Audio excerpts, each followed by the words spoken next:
Thank you for tuning into Trevor Talks podcast, where we talk to real people about real topics and real stories. Today, we've got a guest that you've probably seen or heard a good bit in your lifetime. He started as a frontrunner on American Idol and has gone on to pave an amazing career in Christian music.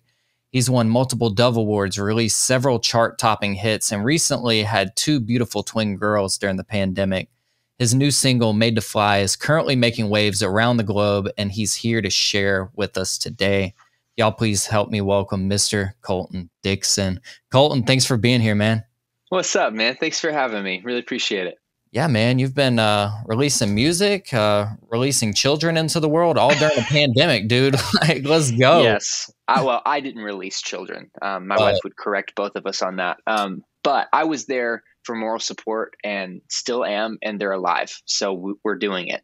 We're surviving, thriving, and it's been fun. Yeah, man. How has becoming a father, especially during a pandemic, how has it changed your perspective, like whether it's writing music or just doing life with compassion? Like, I've heard from a ton of people, like I haven't had kids myself, so I don't know, but like you just see the love in that child's eyes and just it changes your whole worldview. How has that been for you? Oh, man, you melt. Yeah, man, they look at you a certain way and it's just like, all right, whatever you want. Here's a checkbook. Here's a credit card. Don't care. You can't even talk yet. Doesn't matter. Yeah. Honestly, the whole pandemic thing has been a blessing in disguise for that reason. I kind of have to be careful how I word that. I'm not necessarily glad it happened. I am thankful that I was able to be home with my wife through latter parts of pregnancy, getting to welcome the girls and be home with everyone for several months continuously. Whereas if, COVID wouldn't have showed up, I would be out on the road and I wouldn't have got to see all of those moments and had all the memories that I do. So I'm really thankful I was able to be home. But now that touring's picking back up, I'm like, oh shoot, I got used to being home. Oh no. But it's good. I'm thankful to have work, but yeah, man, they're amazing. I'm so glad to be a dad. It is so odd. Like I grew up in church and, you hear your pastor talk about being a parent and what that looks like. And, I used to always have the thought like, oh, like I'm not in this group of people. Like that doesn't apply to me yet. We kind of tuck it away. But now here we are. So I'm like, okay, well, what's the next phase? Grandparent? Oh my gosh, I've got one more phase left. What is happening to me? I'm 30 this year. What's happening to me? Life's crazy, man, but you take it in each season, and this is a beautiful season. We're enjoying it. And what was it like when your wife went into labor, like going into the hospital during a pandemic, to make you mask up and do everything a little bit more carefully than you would outside of a pandemic? Yeah, there were pros and cons of that situation. The whole mask up, all that stuff was very annoying. It's like whether you guys are masked people or not, when you're getting ready to meet your kids for the first time, you don't want to be wearing a mask. You know what I'm saying? Like you just don't want to be wearing one. The pro, however, is that it got to be very intimate, not by our choosing, but by the hospital's choosing. So we didn't have a ton of people at the hospital, which honestly is probably the way we would have preferred it anyway. It was just nice. It was a chance for Annie and I to meet our kids and to have that moment and those couple days with them. And it was awesome. Yeah, really thankful we had that time. But yeah, a lot of hoops we had to jump through, all the things with the pandemic, but wasn't all bad. Yeah. When they were wheeling Annie back to give birth, were they making her mask up while she was pushing and everything? No. Like once it came time for actual delivery, I think I had a mask. I'm trying to remember. There's so much of all of that that's a blur, right? Oh, wow. Would that have been you get in there and they're like, no, you have to wear a mask. She's like, no, it ain't happening, brother. Yeah, for real. No, she didn't have to wear a mask. I know that. I don't think I was wearing a mask like when it came time.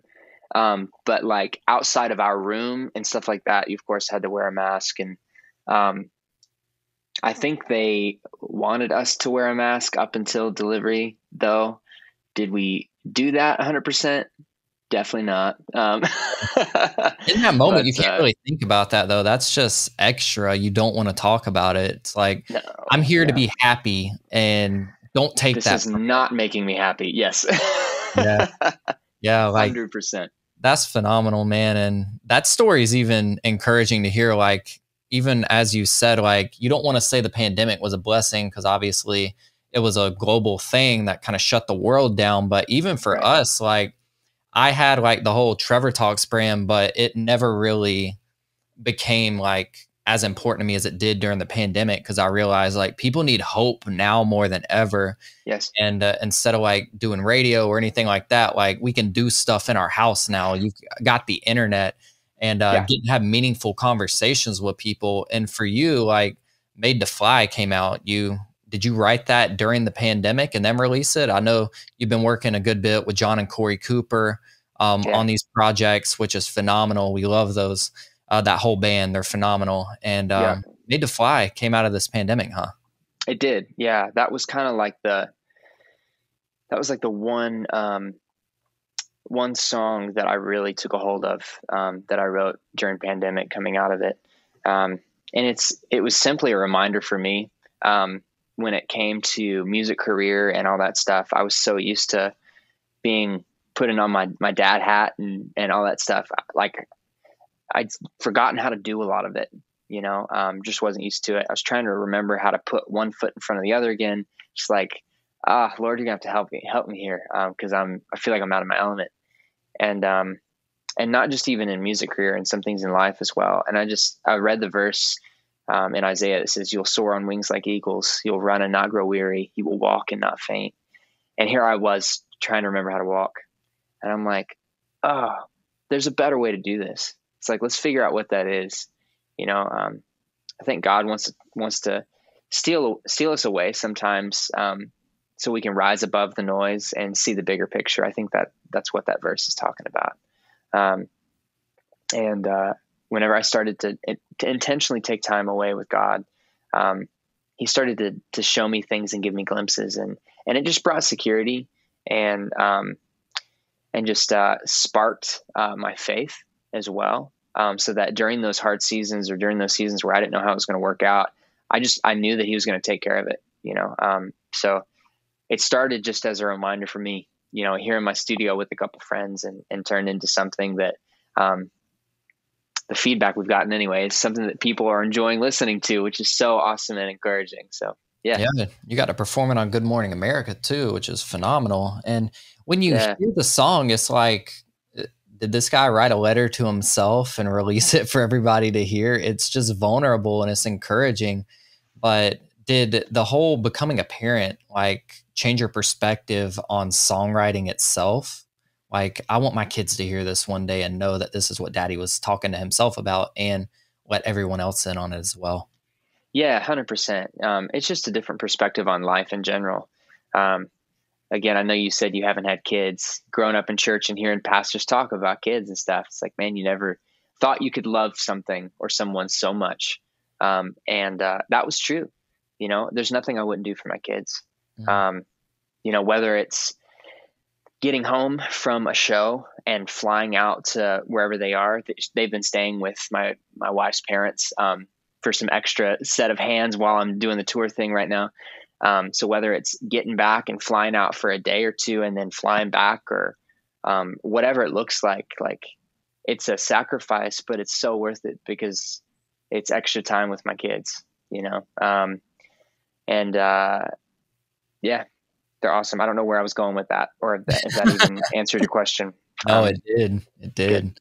I want to really dive into your story though. Like, people know, like, you were on American Idol. You didn't even want to audition the second time, and you went with your sister. Like, but I want to dive even further than that. Some things that people may not know about you, like how you grew up, the passions you carried, when you started writing music or even playing music, realized you could sing. Let's start with your childhood, if you're open to it, like growing up with your sister and getting into, like, just going with her to audition for Idol and you getting pulled into it. Like, dive into it all. Yeah, man. So I was born and raised in church. I actually loved sports. I was more of a sports kid. Loved baseball. Was a pitcher. I gave that up right after middle school. But I thought that was what I was going to do. And then, man, I just started falling in love with music. It started with doing a couple musicals at the school I was in, but I really just loved music. I didn't necessarily care for the acting or the lines so much. I hate memorizing lines. It's the worst ever. But I really just had a passion for music. At the youth group I was going to, I was playing piano and singing some, and I just loved that. I loved getting together with friends and peers and worshiping God together and playing a small part in what that sounded like. Just thought that was the coolest thing. So I joined a band with my sister. Actually, we were called Messenger, and big skill at influence. Yeah, everyone. Oh yeah. And we did that throughout high school. And then we landed a position at a different church leading worship for the youth group, and loved that we got to do that.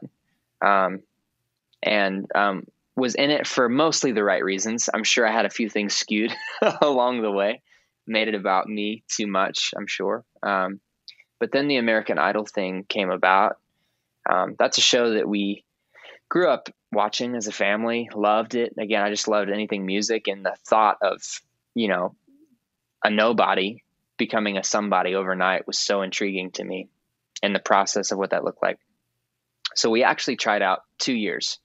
I didn't really want to do it either year. It was kind of just like, I like to, it's a quick research, but I like to see how things are done before I dive in. Whether it's a sport or, we were just on tour with Jordan Felice, and him and his crew like to play spike ball. And I would go and just watch. I'm fairly athletic, but I like to go and watch, because whenever I do something, I like to be good at it. I don't know if that's a man thing. I don't know what that is. Pretty much. I like to know my way around before I dive into something. And Idol was the same thing. I was kind of there just to observe. My sister really wanted to do it. And while we were waiting outside of this arena, she looked at me. She just goes, "Why would you not audition? This is so stupid. You're here. Just do it. Like, what's the worst that can happen? Like, they say no, or you make it and you go to Hollywood. Like, how cool, I'm like, yeah, okay, that's true. It's silly not to audition." So we did. We both made it. She made it to Hollywood Week and got cut in Group Round. And I made it to, they call it the Green Mile. It's where you walk down. It's like the final judgment, I got cut there. And then I was really done. I'm like, okay, I did the Idol thing. I'm going to run with it. Well, the next year comes about. My sister wants to go back and give it another shot. And I was very clear. I'm like, that's great. I'm here to support you. I'll be in the family shot when you run out with a golden ticket, and we'll make it fun. Well, she's in her audition, and she pokes her head out midway through her audition and goes, "Hey, the judges want to see you."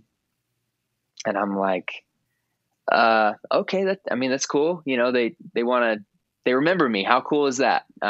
So I walk in, and it's just immediate guilt trip on why I'm not singing. And I'm like, oh my gosh, so many thoughts running through my head. One being, this is my sister's time to shine. I don't want to take away from that at all. Two, if I'm going to sing, it needs to be a song that is approved, so that if they were going to air it on TV, I don't jeopardize it by singing a song that they can't play. All these thoughts are going through my head in a matter of seconds. And I wind up singing, and as soon as I'm done, we both make it through. As soon as I'm done, I look at Skylar. I'm like, "Hey, my sister," I'm like, "Are you okay with this?" I realized I didn't really get a chance. Neither one of us did get a chance to talk this through. And she's like, "Are you kidding? I would much rather have you there at Hollywood with me than sitting at home." I'm like, "Okay, awesome." So we did that. And then that whole Idol journey happened. But yeah, just a little bit about my childhood. It was like I said, I grew up in church, really thankful for great parents, really close with family. And that has directly affected how I do my own family. now, and how I look at that and how I treat that. Yeah, it's been great. Yeah. That's phenomenal. Sorry, I tend to rant. No, no, we love it. And after you got in and did the whole American Idol thing, obviously you paved a career for yourself, but I know that it's not always easy. Like you've mentioned before, leaving your family, going on tour, there's a lot of sacrifices that are made to be a musician. People think that, oh, all they do is sit in green rooms, go perform. Like, no, you're sleeping on a bus or a van, whatever you have at that point, and you're not really getting sleep.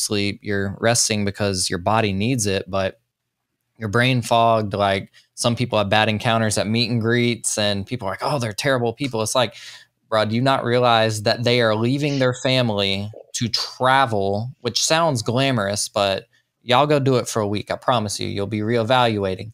You're leaving your family. When you clock out of work, working a 9 to 5, you clock out and you go home to your family. You're gone for weeks on end. Like you see your kids through FaceTime and etc. There's a whole sacrifice that goes behind it that not a lot of people understand. So even after Idol and after the radio singles and the accolades and everything, have you been like, man, this ain't for me anymore? Have you hit that point where you're just like, I'm going to go do something else? Like, this isn't for me. There have been seasons. That's so funny you say that. Last weekend, buses and like Mercedes makes a van called a Sprinter. I'm sure you're very familiar. It's what a lot of artists use for transportation, buses, Sprinters, things like that. There's been a shortage because so many people are out on the road trying to make up for lost time. So last weekend we had like your entry level Sprinter with not even the captain's chairs. They were just like regular bench seats, in the back. And we had to drive.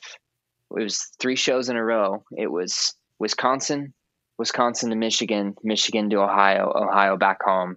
I flew out later that afternoon to North Dakota. What happened was in Ohio, and we also took shifts driving. So I was driving with everyone else. It is not glamorous. We got food poisoning on Saturday. So without going full TMI, there were a couple emergency stops on the way home on Sunday. But I almost had to cancel the show on Monday because I'm like, I can't get on a plane right now. Again, I'm not going to go into all the details. So you can use your imagination. Praise God. I'm like, I cannot, I can't, I'm not leaving my house right now. You know what I'm saying? Mm-hmm. And thankfully I was able to go. But that was one of those times where I'm like, man, I don't love this right now. Mm-hmm. I am not a fan of this right now. But then there are other times where I'm like, oh my gosh, I could do this for the rest of my life. I'm glad it doesn't boil down to how I feel about this. And that'll preach on anything in life. When God calls you to something, he'll make a way. And you kind of have to put your feelings aside on the matter and do it. Because sometimes you'll feel great and other times you'll feel awful. Feelings are fickle. That's why we don't go based on our emotions. We go based on what we know to be true. I'm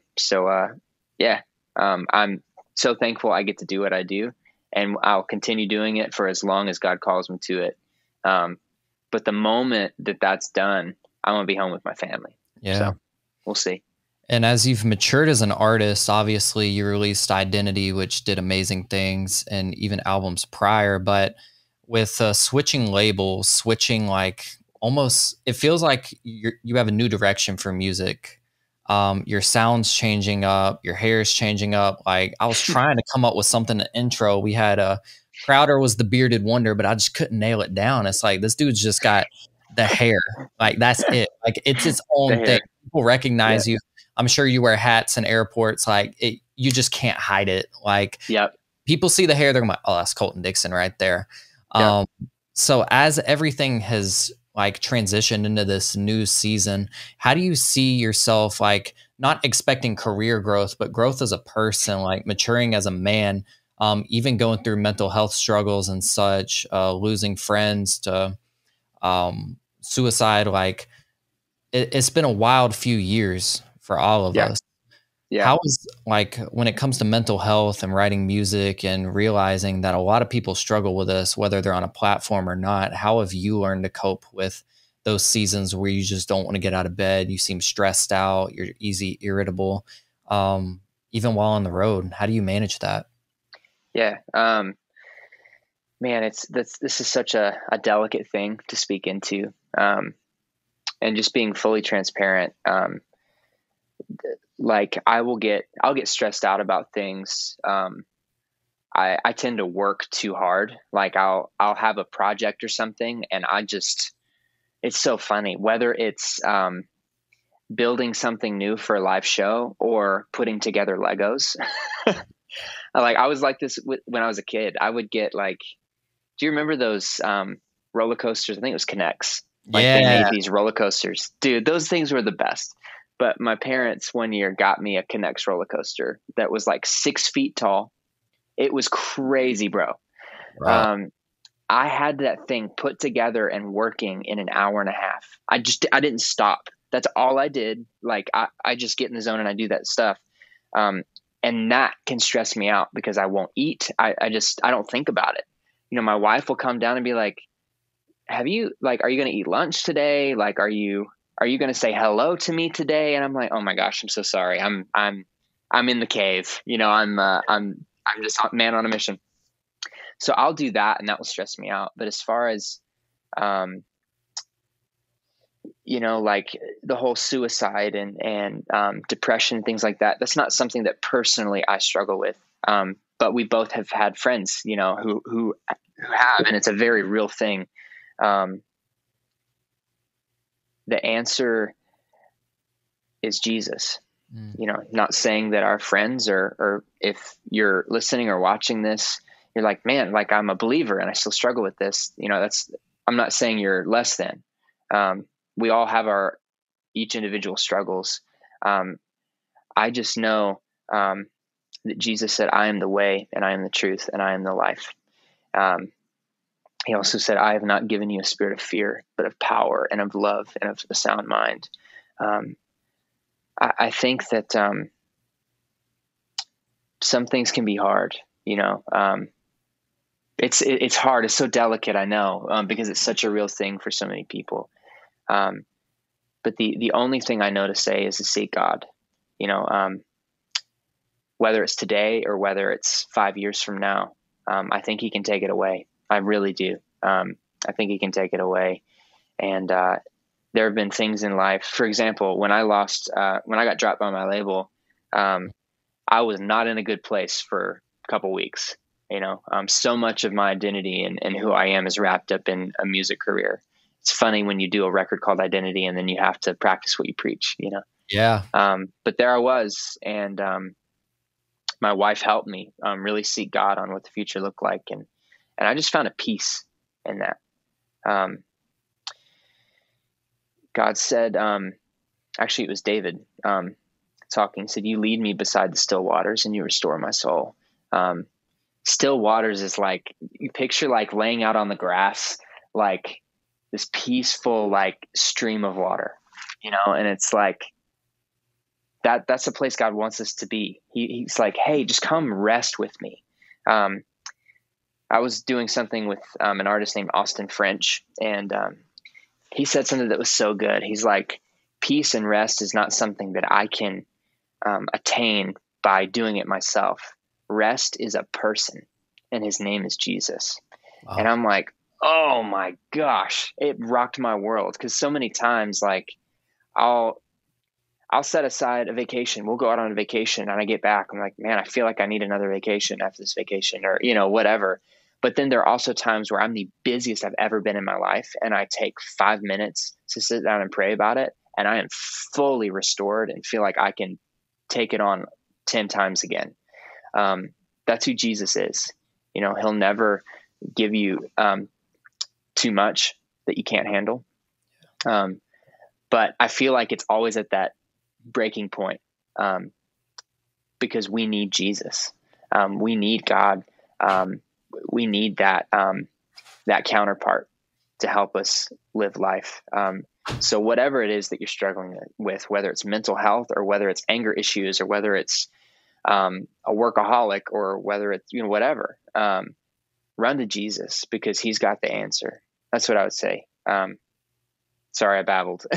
Oh, you're not babbling. It's encouraging. And I believe a lot of people are going to hear this and feel not convicted, but just refreshed and feel like, oh, like there is somebody else like me out there. Like for myself personally, I find it really hard to rest. I have to be doing something all the time. Same, like, bro. If we ain't moving, like nothing's happening. And yes, 100%. Like forcing myself to rest it becomes a struggle. Like even to this day, like I've got to be doing something at all times. But what the Lord's really spoken to me this year is like, you don't have to prove anything to anybody. Like just having that weight lifted off my shoulders instantly made me feel refreshed. And I'm that one step closer to finding that rest and healing.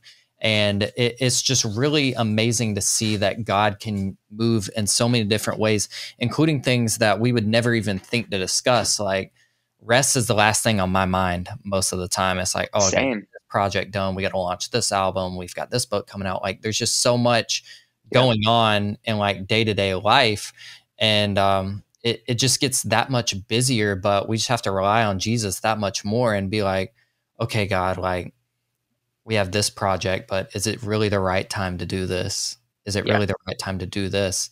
And it all starts with a conversation. That's simply what I got from what you're saying. It's like, don't forget the secret sauce before you even start working. Like God gave you this voice. God gave you this message.